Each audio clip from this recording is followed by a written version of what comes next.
रात्रि का वह मौन क्षण, जब सारा जगत धीरे धीरे अपने शोर को समेट लेता है, जब चारों ओर एक धीमी शीतल नीरवता फैल जाती है, उसी क्षण के लिए परमहंस योगानंद कहते हैं, वास्तविक ध्यान वहीं आरंभ होता है जब तुम्हारा शरीर लेटा हुआ हो लेकिन चेतना जागृत हो। मन को शून्य में उतारना कोई क्रिया नहीं, यह एक ऐसी आंतरिक यात्रा है जहां विचार की अंतिम लहर भी शांत हो जाती है, जहां न कोई इच्छा बचती है न कोई प्रतिरोध। यह वहां पहुंचने जैसा है जहां मैं भी मौन में खो जाए। परंतु प्रश्न यह है, क्या मन जो दिन भर भागता रहा, रात को भी उसी वेग से विचरण करता है, उसे एकदम से शून्य में कैसे ले जाया जाए?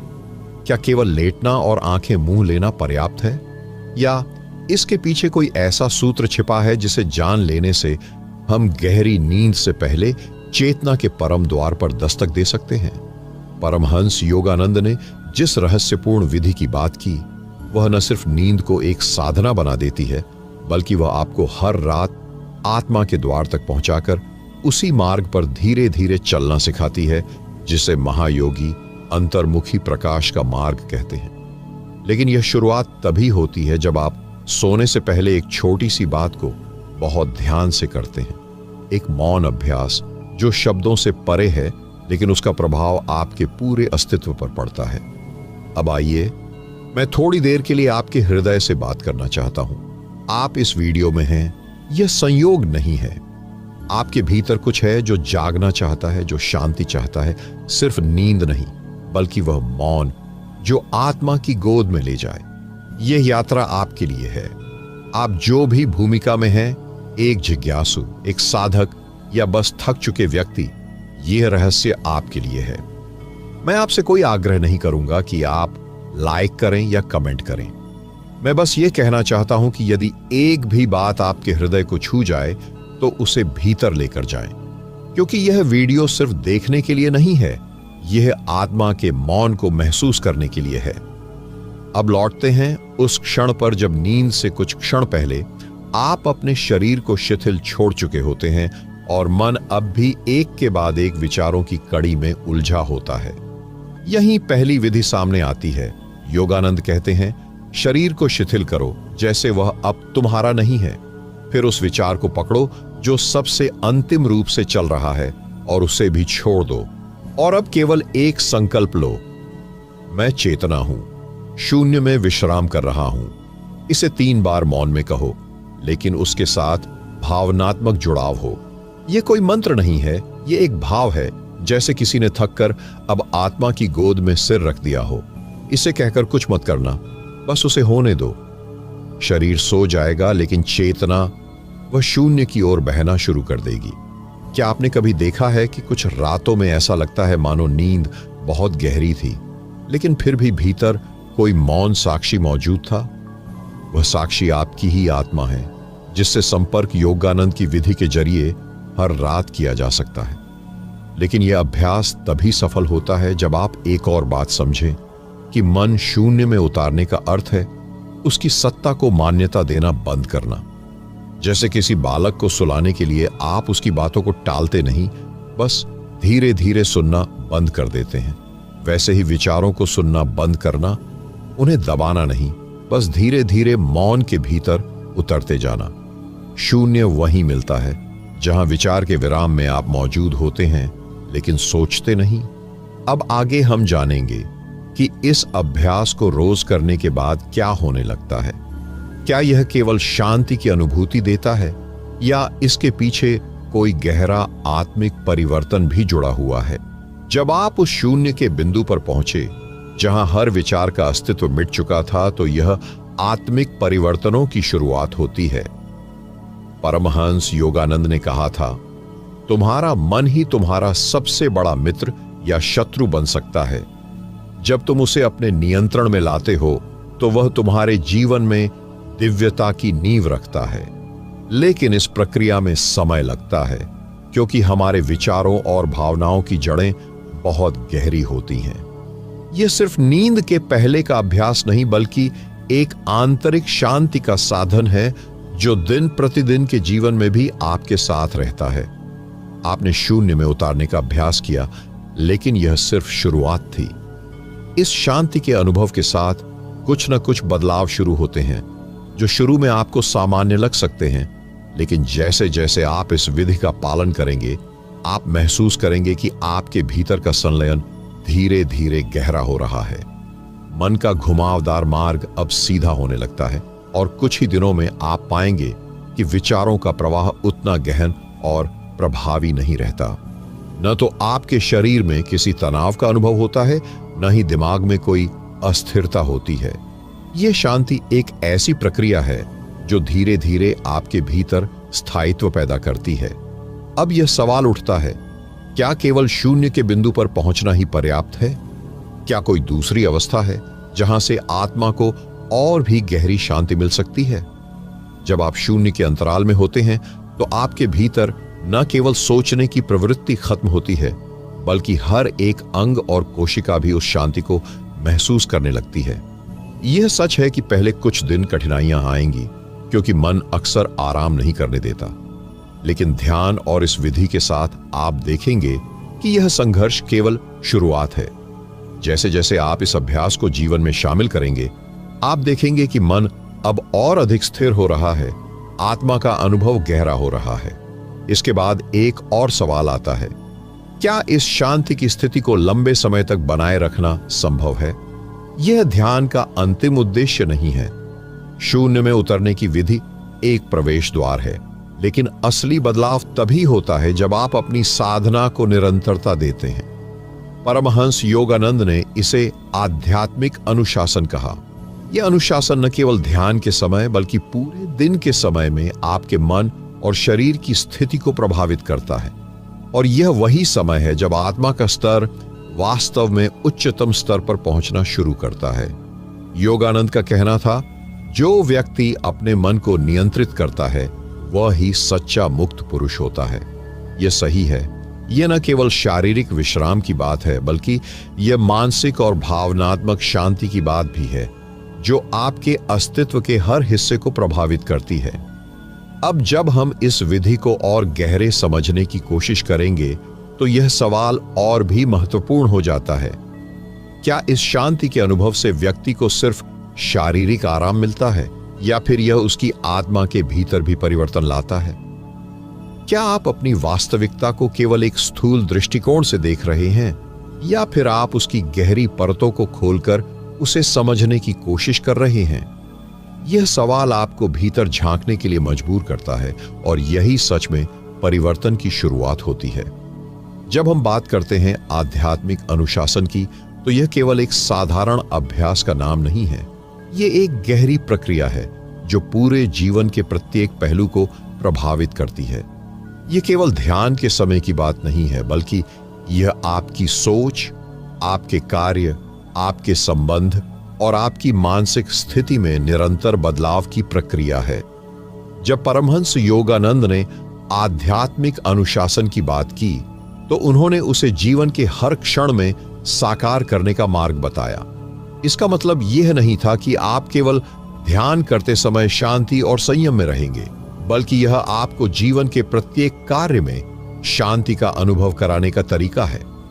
अब आप सोच सकते हैं कि यह बात कितनी कठिन है।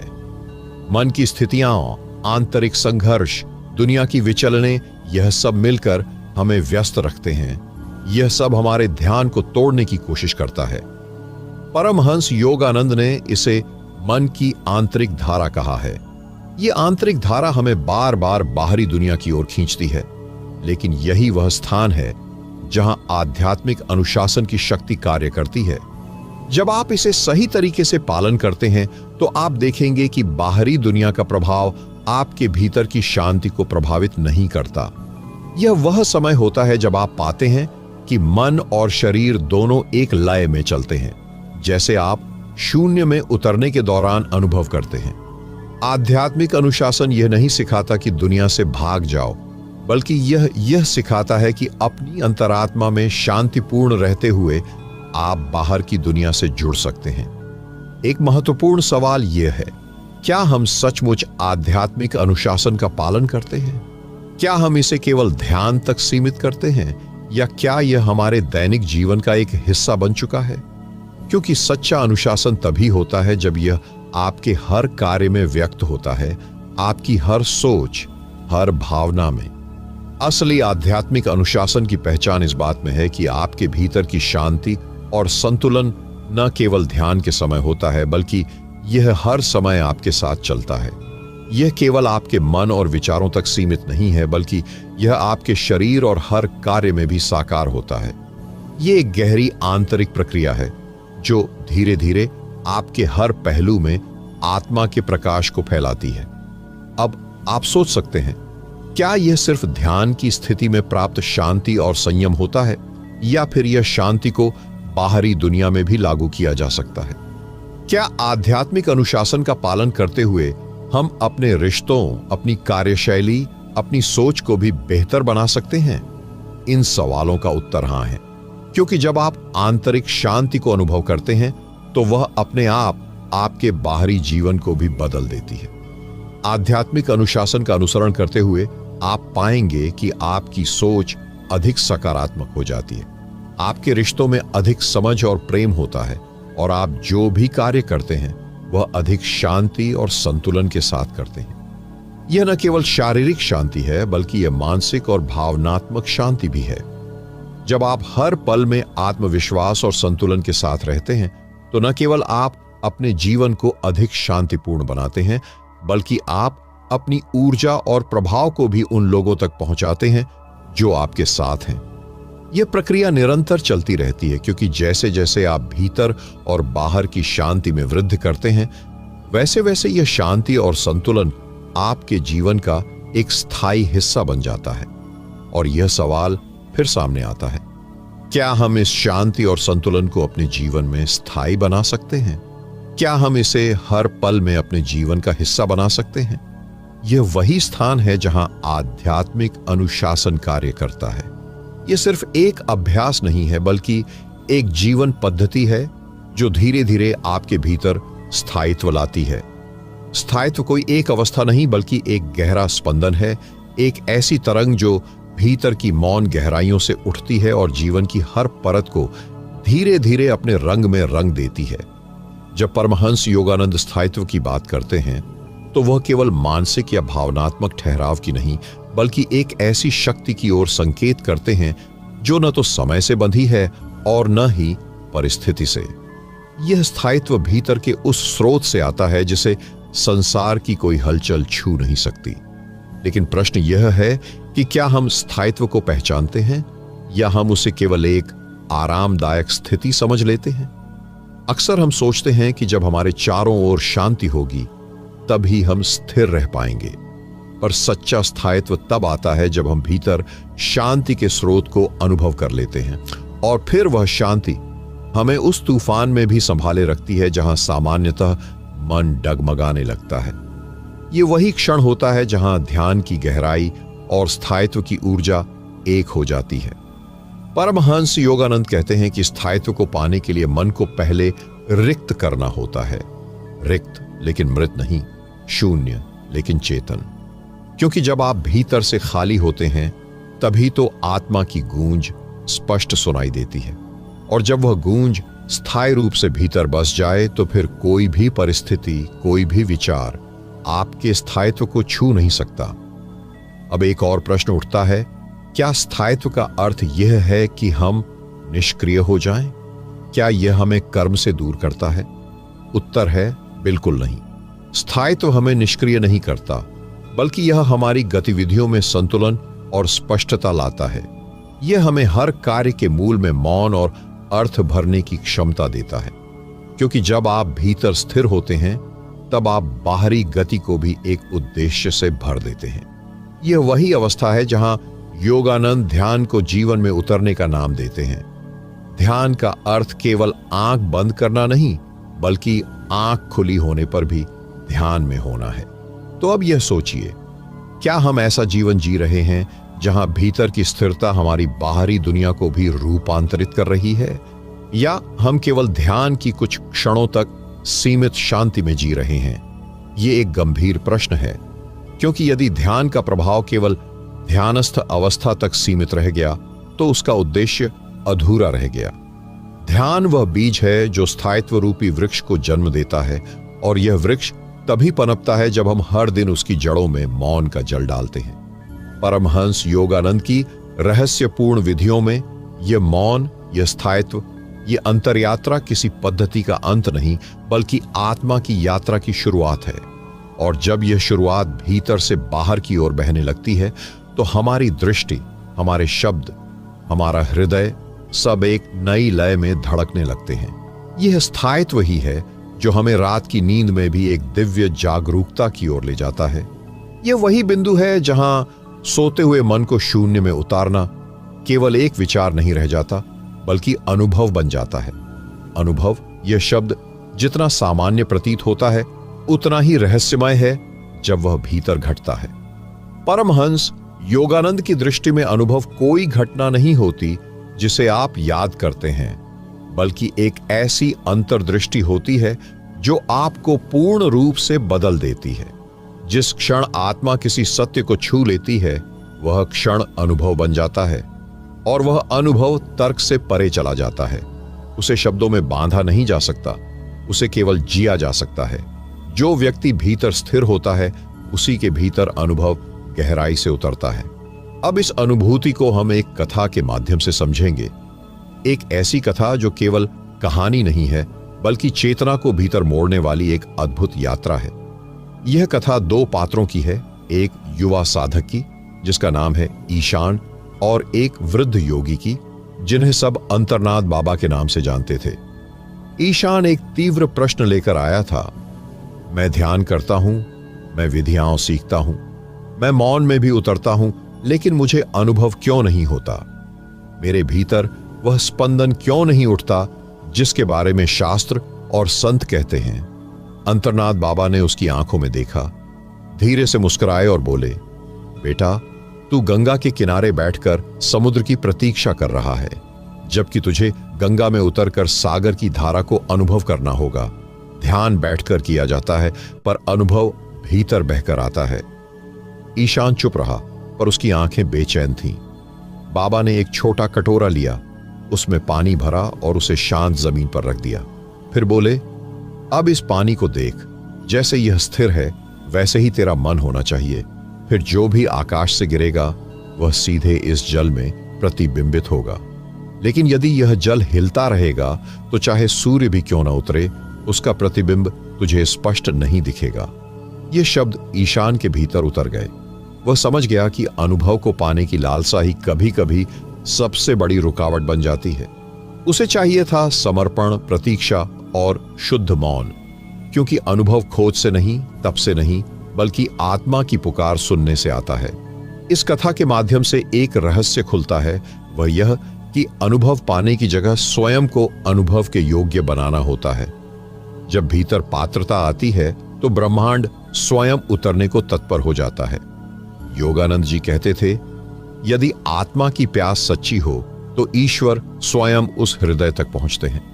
तो क्या हम भीतर से तैयार हैं?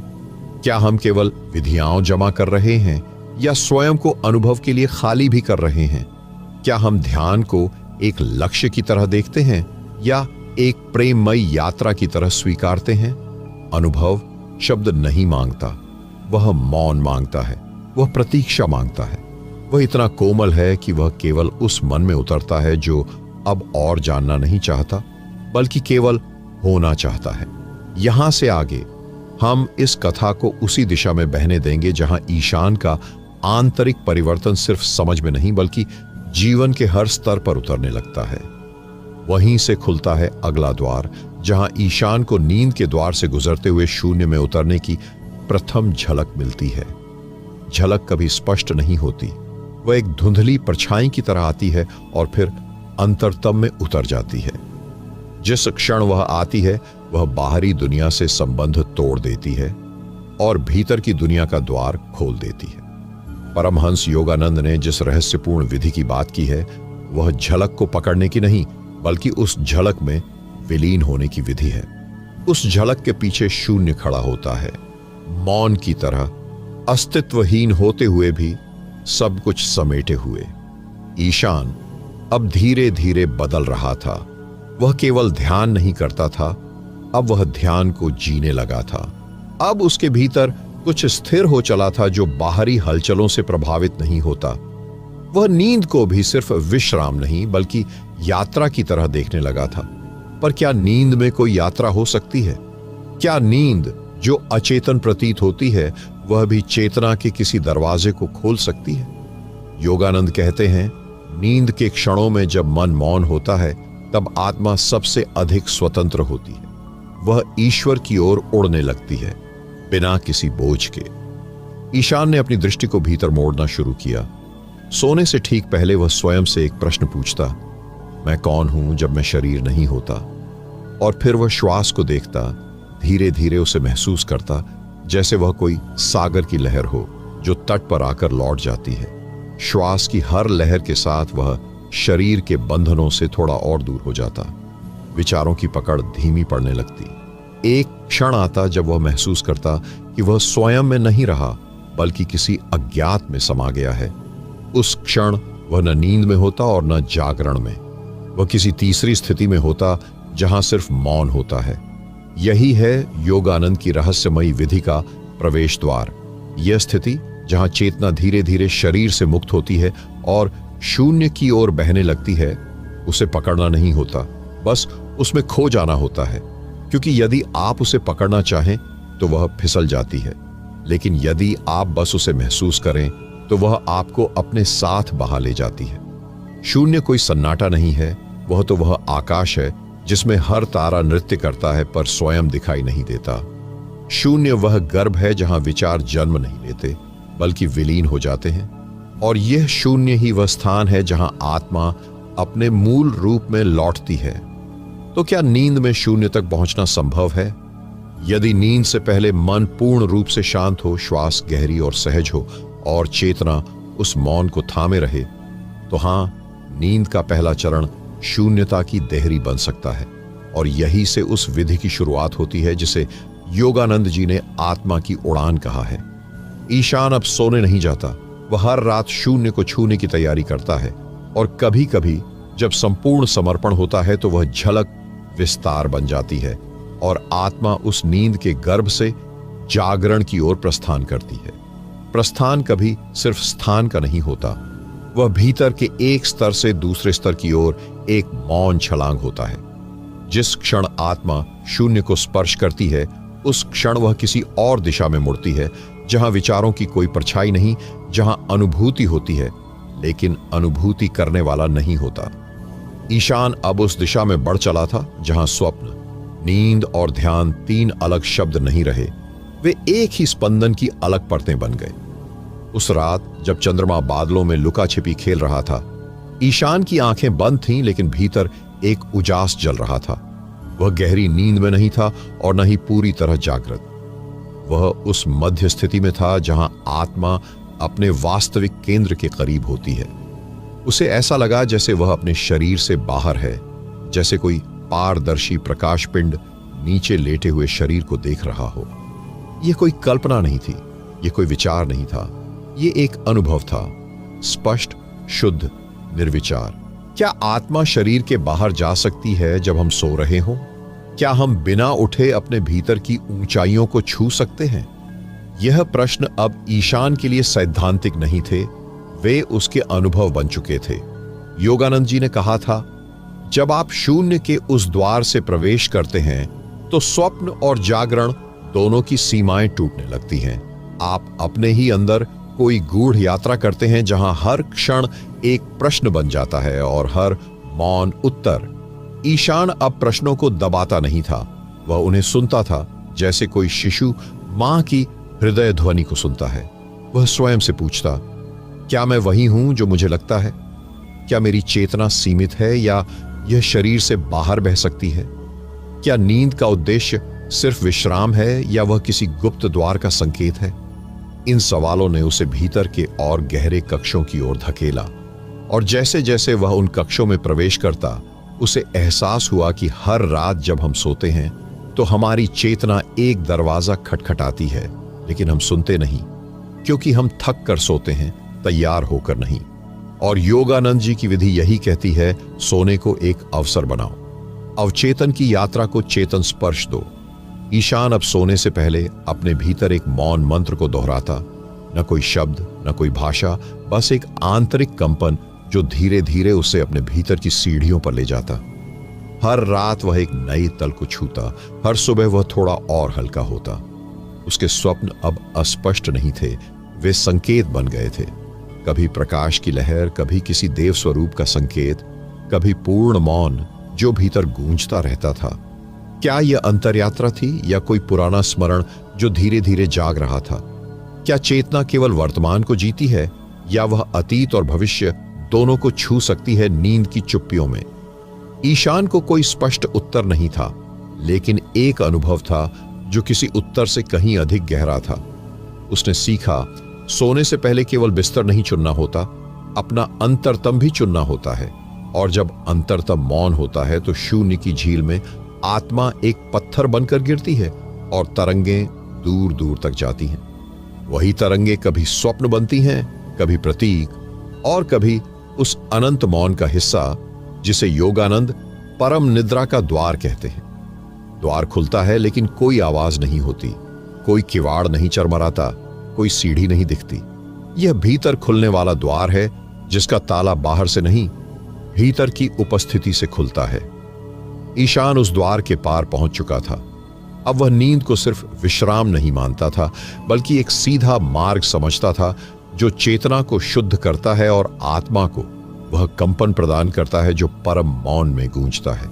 हर रात सोते समय वह एक आंतरिक स्थिति में उतरता जहां विचार खुद ब खुद पिघल जाते।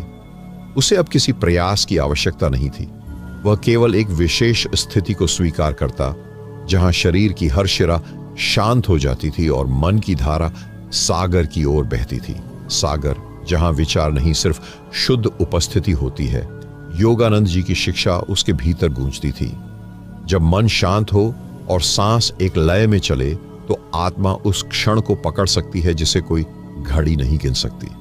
ईशान ने पाया कि उस क्षण को पाने के लिए सभी द्वार मन के हैं और हर द्वार के बाहर एक द्वंद्व खड़ा होता है, डर और समर्पण।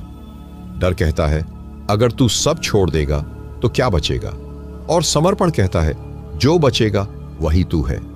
ईशान ने समर्पण को चुना। अब वह अपने भीतर उतरने लगा जैसे कोई गहरे जल में गोता लगाता है। न शोर, न प्रतिरोध, केवल डुबकी और मौन। इस मौन में उसने सुना कि स्वप्न कभी झूठ नहीं बोलते अगर उन्हें समझने का धैर्य हो। हर रात उसके स्वप्न एक दिशा दिखाते, कभी कोई उज्जवल रेखा, कभी कोई स्पंदन जो शरीर से परे जाता अनुभव होता। वह जानता था यह सब केवल उसकी कल्पना नहीं है, क्योंकि सुबह उठने पर उसके भीतर कुछ बदल चुका होता। शब्दों की तलाश खत्म होती जा रही थी, अब अनुभव ही संवाद बन चुका था। एक रात उसने स्वप्न में एक दृष्टा को देखा, एक साधु जो जलती हुई अग्नि के सामने निर्विचार बैठा था। वह साधु उसकी ओर देखता लेकिन कुछ कहता नहीं, केवल उसकी आंखों से एक कंपन बहता जो ईशान के भीतर उतरता। वह कंपन जैसे कहता, तू यहां क्यों आया है? ईशान कुछ कहने ही वाला था, लेकिन शब्द जैसे रुक गए, जैसे उस दुनिया में भाषा की कोई आवश्यकता नहीं, केवल मौन की समझ हो। उस रात ईशान की नींद नहीं टूटी, लेकिन सुबह वह भीतर से कोई और हो चुका था। उसने जाना कि परमहंस योगानंद की विधि सिर्फ अभ्यास नहीं है, वह एक आमंत्रण है भीतर की उस सत्ता का जो केवल प्रतीक्षा करती है कि तुम चुपचाप उसके सामने बैठो। न मांगो, न बोलो, न सोचो, केवल रहो। जब रहना साधना बन जाए तो नींद भी ध्यान बन जाती है, और जब ध्यान नींद में प्रवेश करे तो द्वार के उस पार शून्य नहीं, एक अतुल्य भराव होता है। वही भराव जिसे योगानंद मौन का परम संकेत कहते हैं, जहां आत्मा शुद्ध प्रकाश से भर जाती है और श्वास जैसे आलोकित हो जाती है। ईशान अब जान चुका था कि उसकी यात्रा अब स्वप्न से परे जा रही है। अब वह उस क्षेत्र में था जहां चेतना अपने ही बीज को देखती है फूटते हुए, फैलते हुए और विलीन होते हुए। विलीन होते हुए कोई शोर नहीं होता, जैसे गहराती रात में एक दिया धीरे धीरे तेल की अंतिम बूंद के साथ चुपचाप बुझ जाता है। ईशान के भीतर से भी कुछ ऐसा ही घट रहा था। वह स्वयं को खो नहीं रहा था, बल्कि उस स्वयं को समझ रहा था जिसे कभी उसने जाना ही नहीं था। मन की परतें अब किसी पुराने कपड़े की तरह उतरने लगी थीं, जिन्हें वह वर्षों से ओढ़े बैठा था, बिना यह जाने कि उसके नीचे क्या है, कौन है। हर रात जब वह नींद में प्रवेश करता तो पहले की तरह बस शरीर को विश्राम नहीं देता, बल्कि अपने भीतर की कठोर पहचान को भी शिथिल करता जाता। अब न वह ईशान था, न कोई नाम, न कोई इतिहास। वह केवल एक अनुभव था, स्पंदित, जीवंत, परंतु शब्दहीन। योगानंद की रहस्यमयी पंक्तियां उसे याद आती थीं। तुम वह नहीं हो जो सोचते हो, तुम वह हो जो सोच से पहले था। और अब जब वह उस सोच से पहले की स्थिति में रोज पहुंचने लगा, तो वह जानने लगा कि सपनों का धागा भी वहीं से बुना जाता है जहां विचारों की पहली लहर उठती है। उस रात ईशान ने एक अनोखा अनुभव किया। नींद के बीच उसने महसूस किया कि वह स्वयं को देख सकता है, जैसे कोई और उसके भीतर देख रहा हो, निष्पक्ष, निर्मल और पूर्ण प्रेम से भरा हुआ। वह जान गया, यह वही साक्षी है जिसे योगानंद चेतना का आंतरिक सूरज कहते थे। वह सूरज जलता नहीं पर प्रकाश देता है। उसकी गर्मी नहीं झुलसाती पर अंदर तक गहराई से बदल देती है। वह अब दिन भर की थकान को नींद में नहीं ले जाता था, बल्कि उसे श्वास के माध्यम से ध्यान में विसर्जित कर देता था। सोने से पहले बस कुछ पल वह केवल बैठता और यह स्वीकार करता, मैं कुछ नहीं हूं, मैं सब कुछ हूं। मैं मिट रहा हूं ताकि असली मैं उभर सके। जैसे जैसे रातें बीतती गईं, वह जानने लगा कि शरीर के गहन विश्राम के क्षण और आत्मा के मुक्त कंपन एक ही तरंग पर मिल सकते हैं। सपनों की भाषा अब रहस्य नहीं रही, बल्कि संकेत बन गई थी। हर स्वप्न उसे भीतर किसी गहरी अनुभूति की ओर खींचता जा रहा था।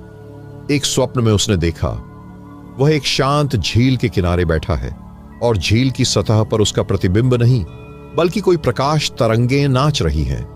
हर तरंग मानो उसके भीतर की किसी स्मृति को छू जाती है और उसे याद दिलाती है, तू कभी सोया ही नहीं, तू तो सदा जागा हुआ रहा, बस शरीर विश्राम करता रहा।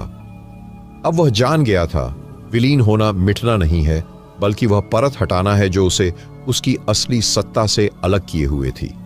वह परतें अब धीरे धीरे अपने आप गिर रही थीं। उसका मन अब खाली नहीं था, बल्कि भर चुका था, शांत प्रकाश से, शब्दहीन अनुभवों से और एक ऐसे मौन से जो सुनने वाले कान नहीं, अनुभव करने वाला हृदय मांगता है। नींद अब कोई जरूरत नहीं रह गई थी, बल्कि एक यात्रा बन गई थी। हर रात वह एक सीढ़ी चढ़ता जिसकी कोई अंतिम मंजिल नहीं थी, क्योंकि मंजिल कोई स्थान नहीं बल्कि एक अवस्था थी। वह अवस्था जहां तुम और परम एक हो जाते हो, भेद समाप्त हो जाता है और केवल एक स्पंदन बचता है, सदा के लिए गूंजता हुआ वह क्षण जब चेतना ने चुपचाप अपने चारों ओर की सीमाओं को धीरे धीरे तोड़ना शुरू किया। ईशान अब जान चुका था, सपने सिर्फ नींद की उपज नहीं हैं, वे संकेत हैं भीतर किसी अनदेखे मार्ग के, जिसे सच्चा साधक सोते सोते भी पार कर सकता है। उसने देखा था, जब शरीर थक कर चुप हो जाता है, जब इंद्रियां अपने अपने द्वार बंद कर लेती हैं, तब मन के पास दो ही रास्ते बचते हैं, या तो भटक जाए या फिर विलीन हो जाए। और योगानंद की रहस्यपूर्ण विधि मन को उसी विलीनता की ओर ले जाती थी जहां गूंज नहीं रहती, फिर भी एक अनंत कंपन चलता रहता है, कभी धीमा, कभी तीव्र, पर सदा स्थायी। ईशान अब हर रात एक प्रयोग करता था। वह बिस्तर पर लेटने से पहले अपनी श्वास को बहुत धीरे करता, जैसे श्वास भी थक गई हो। फिर वह आंखें बंद करके कल्पना करता कि उसके मस्तिष्क के भीतर एक गहराई है जिसमें वह धीरे धीरे उतर रहा है, जैसे कोई कुएं में झांक रहा हो और खुद उसमें गिरता जा रहा हो। उसका मन अब विचार नहीं करता, वह केवल देखता। विचार आते जैसे बादल बहते हैं और फिर अपने आप छंट जाते। कभी कभी कोई पुराना दृश्य, कोई भूली बिसरी स्मृति या कोई अधूरा संवाद उसके ध्यान में आ जाता, पर अब वह उनमें उलझता नहीं था। वह जान गया था कि यह सब मन के पुराने कलेवर हैं जो ध्यान की अग्नि में जलकर शुद्ध हो रहे हैं। एक रात उसे अनुभव हुआ कि उसकी चेतना शरीर से बाहर है। वह देख सकता था अपने हाथों को, अपनी सांसों को और बिस्तर पर लेटे उस शरीर को जिसमें वह कुछ क्षण पहले था। पर उसमें कोई भय नहीं था, बल्कि एक गहरा विश्राम था, जैसे वर्षों बाद कोई यात्री मंजिल पर पहुंचकर बैठ गया हो। उसने महसूस किया, चेतना कोई सीमित वस्तु नहीं, वह तो आकाश की तरह है, न कोई छोर न कोई आरंभ। वह आकाश जिसमें स्वप्न, स्मृति, विचार सब बादलों की तरह आते हैं और चले जाते हैं। वह जान गया था, वास्तविक नींद वह नहीं जिसमें मन थक कर गिर जाए, बल्कि वह है जिसमें मन पूर्ण रूप से मौन होकर खुद अपने मूल में चला जाए। वह हर रात इस मौन की गहराई में जाता गया और हर बार कोई नया अनुभव उसकी चेतना के आंगन में खिलता गया। एक रात वह गूंज सुनाई दी, न कानों से न मन से, बल्कि आत्मा के किसी सूक्ष्म द्वार से। वह एक ध्वनि नहीं थी, वह एक कंपन था, एक आहट जो कहती थी, तू यहां है, सदैव था और रहेगा भी। वह अनुभव शब्दों से परे था, पर फिर भी उसने अनुभव किया। वह जान गया था, योगानंद जिस रहस्य की बात करते थे वह इसी मौन गूंज में छिपा है। अब नींद केवल विश्राम नहीं थी, वह एक दरवाजा बन गई थी जिसे वह जानबूझकर खोलता और उस पार चला जाता। वहां समय नहीं था, शरीर नहीं था, सिर्फ एक शुद्ध उपस्थिति थी जो कहती थी, तू स्वयं ही सब कुछ है, सब कुछ है। यही वह भाव था जिसमें ईशान अब प्रतिदिन डूबता चला जा रहा था। हर रात जब वह योगानंद की रहस्यमयी विधि का पालन करता तो वह सोते नहीं बल्कि जागते हुए शून्य की ओर यात्रा करता। वह अब जान गया था कि जब मन सोने के लिए तैयार होता है वह सबसे अधिक संवेदनशील होता है। उस क्षण कोई साधारण सी बात भी मन की गहराइयों में जड़ें जमा सकती है, और अगर उस क्षण कोई दिव्य बीज बोया जाए तो उसका वृक्ष सीधा आत्मा तक पहुंचता है। ईशान अब बिस्तर पर लेटते ही अपने अंतरतम में एक बिंदु को पकड़ लेता, एक अदृश्य बिंदु जो न तो आंखों से दिखाई देता और न ही विचारों से समझा जा सकता था। वह बिंदु शून्य नहीं था, पर उसमें सब कुछ समाया हुआ था। वह वहां टिककर धीरे धीरे सांस को स्थिर करता, ध्यान को गहरा करता और अंततः स्वयं को मिटा देता। मिटना यह शब्द पहले उसे डराता था, पर अब वही उसका सबसे प्रिय अनुभव बन गया था। जब वह स्वयं को मिटाता तो उसके स्थान पर कुछ ऐसा प्रकट होता जो न ईशान था, न कोई नाम, न रूप, बस एक उपस्थिति, एक अदृश्य उपस्थिति जो साक्षी थी, सब कुछ देख रही थी, पर फिर भी किसी में भी लिप्त नहीं थी। उसने महसूस किया कि जब हम गहरी नींद में जाते हैं तो हमारा शरीर सोता है, मन थक कर चुप हो जाता है, पर आत्मा जागती रहती है। और योगानंद की विधि इसी जागरण की कला है जिसमें आप शरीर को विश्राम देते हुए, मन को मौन करते हुए आत्मा को सक्रिय रखते हो। अब ईशान को नींद में भी सपनों की चाल समझ आने लगी थी। उसे पता चलता कि कौन सा स्वप्न मन की वासना से उपजा है, कौन सा स्मृति से, और कौन सा उस सूक्ष्म संसार से आया है जहां भविष्य की आहटें छिपी होती हैं। कभी कभी उसके स्वप्नों में ऐसे दृश्य आते जो बाद में सच हो जाते, पर उसने कभी उन्हें पकड़ा नहीं, बस देखा, स्वीकारा और आगे बढ़ गया। क्योंकि वह अब जान गया था, साधक को स्वप्नों से नहीं जुड़ना चाहिए, उसे स्वप्नों के पार जाना चाहिए। अब उसे हर रात उस कंपन का आभास होता था जो शरीर के बाहर चारों दिशाओं में फैलता था। वह कंपन न कोई ध्वनि थी, न कोई प्रकाश, वह तो बस एक अनुभूति थी कि कुछ बहुत महान, बहुत निकट आ रहा है। कभी कभी उसकी सांसें इतनी सूक्ष्म हो जाती कि वह भूल जाता कि वह सांस भी ले रहा है, पर भीतर एक प्रकाश चलता रहता जो न आंखों से दिखता और न मन से समझा जा सकता था। वह प्रकाश ही उसकी आत्मा का वास्तविक घर था। उसने जाना, शरीर सोता है, मन विश्राम करता है, पर आत्मा कभी नहीं सोती। वह सदा सजग रहती है, परंतु उसे महसूस करने के लिए पूरा अस्तित्व मौन होना चाहिए। ईशान अब एक नए अनुभव की ओर बढ़ रहा था, ऐसा अनुभव जहां नींद केवल शारीरिक विश्राम नहीं बल्कि आत्मिक विस्तार बन जाती है, जहां हर रात हमारा मस्तिष्क एक मंदिर बनता है और मन प्रार्थना की स्थिति में चला जाता है बिना किसी शब्द के। अब वह अपनी चेतना को सपनों के पीछे छोड़कर उस स्थिति में प्रवेश करने की तैयारी कर रहा था जहां मैं भी नहीं बचता, केवल वह रह जाता है। वह रह जाता है, उसकी कोई पहचान नहीं होती, कोई भाषा नहीं होती, कोई आकृति नहीं होती, परंतु फिर भी वह सबसे अधिक सजीव होता है। ईशान अब प्रतिदिन उस वह में उतरता जा रहा था जो सबका मूल था, पर किसी के भी वश में नहीं था, जब वह बिस्तर पर लेटता तो वह शरीर नहीं लेटता था, बल्कि उसकी साधना की गहराई खुलती थी। वह अपनी आंखें बंद करते ही जैसे किसी सुरंग में उतर जाता, जहां धीरे धीरे सब कुछ छूटता चला जाता। पहले देह का बोझ जाता, फिर विचारों की परछाइयां, फिर भावनाओं की हलचल, और अंत में एक निर्वात बचता, जहां केवल वह था। इस वह में कोई विचार नहीं होता, परंतु सब कुछ स्पष्ट होता है। कभी कभी ईशान इस स्थिति में घंटों पड़ा रहता, पर समय का बोध नहीं होता, जैसे समय रुक गया हो या समय अपने भीतर समा गया हो। वह अब यह जानने लगा था कि यह रहस्य केवल शब्दों से नहीं समझा जा सकता। यह केवल अनुभव से आता है, और अनुभव केवल समर्पण से आता है। योगानंद की वह विधि, जिसे पहले वह केवल अभ्यास समझता था, अब उसके लिए एक द्वार बन गई थी। ऐसा द्वार जो हर रात खुलता, परंतु दिन में भी उसकी अनुभूति बनी रहती। ईशान को अब इस विधि में कोई प्रयास नहीं करना पड़ता था। वह बस श्वास पर टिकता और शून्य की गोद में धीरे धीरे समा जाता। उसने यह भी देखा कि मन का स्वभाव है हर चीज को पकड़ लेना, परंतु इस रहस्य में उतरने के लिए पकड़ना नहीं, छोड़ना पड़ता है। छोड़ते जाना पड़ता है जब तक कुछ भी बचा न रह जाए जिसे छोड़ा जा सके। एक रात जब वह गहराई में था, उसे अपने भीतर एक सूक्ष्म ध्वनि सुनाई दी। कोई बाहरी आवाज नहीं, बल्कि एक आंतरिक कंपन, जैसे सब कुछ किसी एक अदृश्य लय में कंपन कर रहा हो। वह कंपन नाद जैसा था, एक अनाहत नाद जो कहीं से नहीं आया था, पर हर जगह था। उसने जाना यही वह ध्वनि है जिसका वर्णन शास्त्रों में किया गया है। यही ओम है जो न बोले जाने वाला है, न सुने जाने वाला, बस अनुभव किया जाने वाला है। वह ध्वनि हर रात उसे गहराई तक ले जाती और वहां उसे स्वयं से मिलाती, उस स्वयं से जो जन्म के पहले भी था और मृत्यु के बाद भी रहेगा।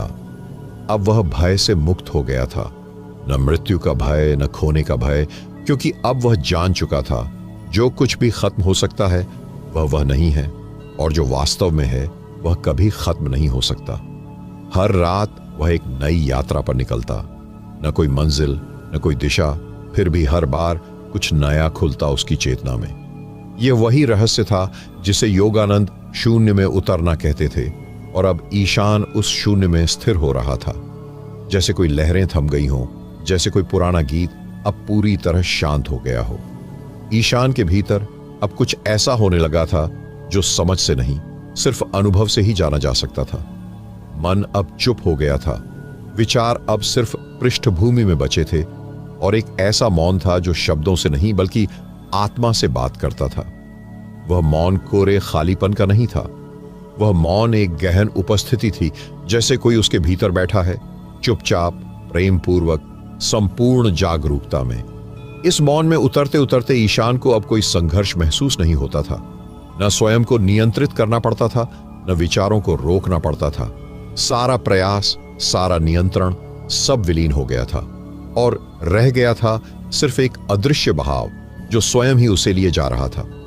हर रात जब वह अपनी आंखें बंद करता तो वह एक ही बात महसूस करता, जैसे किसी ने उसे थाम लिया हो, किसी ने उसे मुक्त कर दिया हो, अपने से भी। उसने देखा अब स्वप्न भी कम हो गए थे।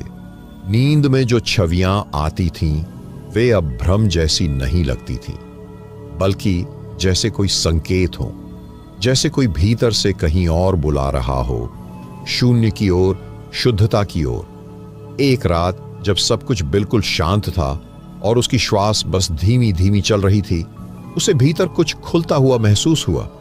न कोई धमाका, न कोई चमक, बस एक दरवाजा जो अब तक बंद था धीरे धीरे खुल रहा था। उस दरवाजे के उस पार कुछ भी नहीं था, परंतु फिर भी सब कुछ था। वह एक प्रकाश था जो आंखों से नहीं देखा जा सकता, पर भीतर महसूस किया जा सकता था। एक प्रेम था जो छूता नहीं था, पर पूरी आत्मा को घेर लेता था। अब ईशान जान चुका था कि यह कोई सपना नहीं, कोई कल्पना नहीं, बल्कि चेतना की एक सच्ची अवस्था है जहां से सब कुछ जन्म लेता है।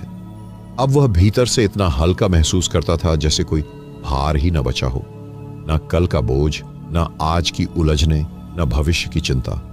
वह शून्य जिसे पहले वह डर के साथ देखता था, अब उसका घर बन गया था।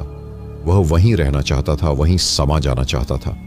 उसने अब यह समझ लिया था कि यह जीवन सिर्फ सांस लेने और दिन बिताने का नाम नहीं है। यह जीवन उस शून्य को पाने का अवसर है जहां से सारा अस्तित्व जन्म लेता है। हर रात वह उस शून्य में जाकर जैसे ब्रह्मांड की गहराई से जुड़ जाता। उसने यह भी देखा कि जब वह वहां से लौटता तो उसका मन पहले से अधिक शांत, शरीर अधिक ऊर्जावान और दृष्टि अधिक स्पष्ट होती। ये कोई चमत्कार नहीं था, ये कोई दिव्य वरदान नहीं था, ये एक साधारण मनुष्य की सच्ची खोज का परिणाम था। वह जान गया था कि कोई भी यदि पूरी निष्ठा से इस रास्ते पर चले तो उस अनुभव को पा सकता है जिसमें स्वयं मिट जाता है और शून्य की पूर्णता प्रकट होती है। प्रकट होती है वह सत्ता जिसे शब्दों में नहीं ढाला जा सकता। ईशान के भीतर अब कुछ ऐसा घट रहा था जो अनुभव से भी आगे था, जो न तो रूप था, न विचार, न कोई रंग या आकार, बल्कि अस्तित्व की एक नंगी सच्चाई थी जो उसी को दिखाई देती है जो अपने सारे पर्दे गिरा देता है। वह अब उस क्षण में था जहां विचार नहीं होते, फिर भी सब कुछ जाना जा सकता है, जहां कुछ बोलना संभव नहीं, फिर भी हर उत्तर वहीं मौजूद होता है। वह कोई और नहीं बन गया था, बल्कि वह पहली बार अपने असली स्वरूप में उतर आया था। वह जानता था यह अवस्था बनी नहीं रहती, बल्कि बार बार लौटकर उसी शून्य में उतरने का अभ्यास करना होता है। हर रात, हर नींद से पहले उसने अपने आप को उसी प्रक्रिया में समर्पित करना शुरू कर दिया। सोने से पहले वह सिर्फ एक काम करता, अपनी सारी इच्छाओं, सारे विचारों, सारी पहचान को छोड़ देना। जैसे कोई भारी वस्त्र उतारता है, वैसे ही वह अपना नाम, अपना अतीत, अपनी योजनाएं, सब कुछ भीतर से अलग कर देता। फिर एक गहरी अलिखित शांति उसे ढक लेती। अब नींद उसके लिए केवल विश्राम नहीं थी, बल्कि एक गेटवे बन चुकी थी, एक ऐसा प्रवेश द्वार जहां से वह अपने शुद्धतम स्वरूप में उतरता था। इस अनुभव ने उसे भीतर से पूरी तरह बदल दिया था। अब वह किसी के लिए कुछ साबित करने की इच्छा नहीं रखता था, न प्रशंसा चाहिए थी, न समझे जाने की लालसा। अब वह बस उस मौन का प्रेमी बन गया था जिसमें सब कुछ विलीन हो जाता है। ईशान को अब यह स्पष्ट हो गया था कि परमहंस योगानंद ने जिस रहस्य की बात की थी वह कोई साधारण ध्यान विधि नहीं थी, बल्कि एक अनंत प्रेम का प्रवेश द्वार था। सोते हुए मन को शून्य में उतारना कोई तकनीक नहीं, बल्कि एक समर्पण है। वह जान चुका था कि जब शरीर नींद में जाता है तो आत्मा को मुक्त होने का अवसर मिलता है, अगर मन बीच में से हट जाए। अब उसकी साधना यह नहीं रही कि वह क्या सोचता है या क्या महसूस करता है, बल्कि यह रही कि वह क्या छोड़ता है, और उस त्याग में जो बचता है वही सच्चा मैं है, जिसे अनुभव करते ही हर प्रश्न समाप्त हो जाता है, हर खोज समाप्त हो जाती है। अब ईशान को न कोई गंतव्य चाहिए था, न कोई गुरु, न कोई दिशा, क्योंकि वह जान चुका था कि जो तलाश रहा था वह तो सदा से उसके भीतर था, और वह अब हर रात उसी में उतरने लगा था। वह उस मौन की गहराइयों में जहां विचार न टिकते, भावनाएं स्थिर नहीं रहती, जहां केवल एक अनुभव रह जाता, स्वयं का। परमहंस योगानंद की वह रहस्यपूर्ण विधि जो सोते हुए मन को शून्य में उतारती है, ईशान के जीवन की सबसे बड़ी कुंजी बन चुकी थी। अब वह उस क्षण में जीता था जब कुछ भी न हो, तब भी सब कुछ मौजूद हो। दिन में जब वह लोगों से मिलता तो मुस्कुराता, बात करता, लेकिन भीतर वही शांति बहती रहती जो रात के अंतिम क्षणों में उसने शून्य में उतरते समय अनुभव की थी। वह जानता था कि शरीर इस संसार में है, परंतु आत्मा एक विशाल आकाश में विचरण कर रही है। सोने से पहले अब वह कोई प्रयास नहीं करता था, बल्कि वह प्रयासहीन हो गया था। मन खुद ब खुद शांत होता चला जाता, क्योंकि उसे अब किसी भी चीज से चिपकने की आदत नहीं रही।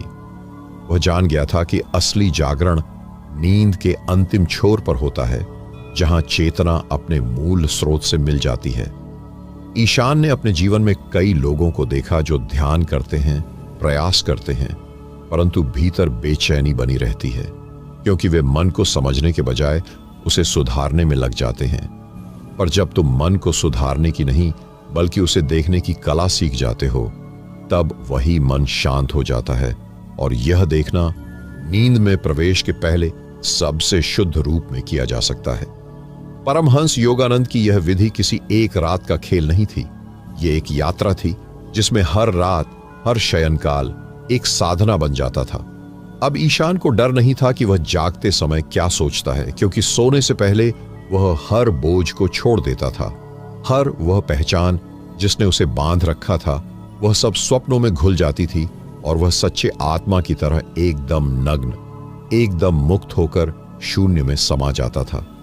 धीरे धीरे उसके जीवन में चमत्कार घटने लगे। जिस व्यक्ति से वह मिलता, वह कुछ पल शांति में डूब जाता। जिस दृश्य को वह देखता, उसमें उसे कोई विशेष कंपन दिखती। वह अब हर क्षण में उसी मौन को पहचानने लगा था जिसमें वह हर रात प्रवेश करता था। अब वह जान चुका था, यह कोई साधारण विधि नहीं थी। ये एक ब्रह्मिक पुल था, एक सेतु जिससे होकर वह संसार और आत्मा के बीच बिना उलझे यात्रा कर सकता था। परमहंस योगानंद की इस शिक्षा ने उसे केवल एक रहस्य नहीं बताया था, बल्कि जीने का एक तरीका दिया था। अब उसका हर दिन ध्यान की तरह था, हर रात मुक्ति की तरह थी और हर सपना केवल प्रतीक बन गया था कि वह कितना गहराई में उतर रहा है। ईशान जानता था कि यह अंत नहीं है, यह तो बस शुरुआत है एक ऐसे जीवन की जहां नींद और जागरण के बीच की रेखा धुंधली हो जाती है और हर क्षण एक साधना बन जाता है। जो मन रात के अंतिम क्षण में शून्य में समा जाता है, वह दिन में भी शब्दों से परे शांति को जीता है। और यही परमहंस योगानंद की विधि का अंतिम उपहार है, एक ऐसा जीवन जिसमें तुम न कुछ करते हो न कुछ पाते हो, परंतु सब कुछ बन जाते हो। प्रिय दर्शकों, अगर ये यात्रा आपके मन को छू गई हो तो कृपया वीडियो को लाइक जरूर करें, चैनल को सब्सक्राइब करें और नीचे कमेंट में अपने अनुभव हमारे साथ बांटें। आपका एक एक शब्द हमारे लिए बेहद मूल्यवान है। धन्यवाद।